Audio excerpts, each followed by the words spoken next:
Welcome back. This is Deuteronomy 28, part 5. And today we're going to begin at verses 52 to 57. And we're going to see where the enemies will distress the man and woman and causing their tender eye to become evil towards the children and each other.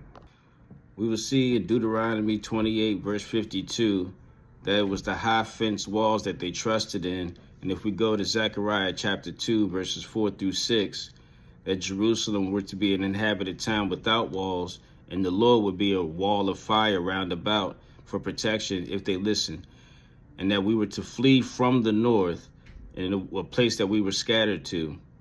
Would that north be considered North America? And he said unto him, Run, speak to this young man, saying, Jerusalem shall be inhabited as towns without walls for the multitude of men and cattle therein.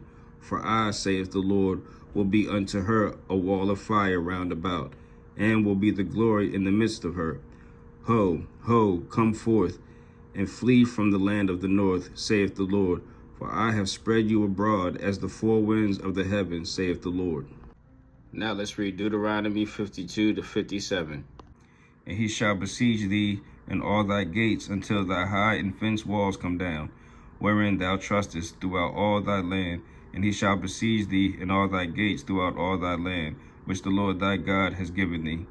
And thou shalt eat the fruit of thy own body, the flesh of thy sons and of thy daughters, which the Lord thy God has given thee, in the siege and in the straitness wherewith thine enemies shall distress thee. So that the man that is tender among you, and very delicate, his eye shall be evil toward his brother, and toward the wife of his bosom, and toward the remnant of his children, which he shall leave. So that he will not give to any of them of the flesh of his children, whom he shall eat, because he has nothing left him in the siege, and in the straitness wherewith thine enemies shall distress thee in all thy gates.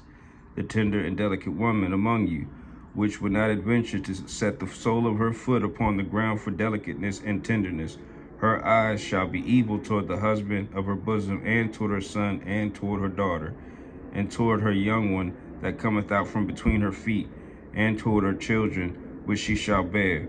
For she shall eat them for want of all things, secretly in the siege, and straitness wherewith thine enemies shall distress thee in thy gates.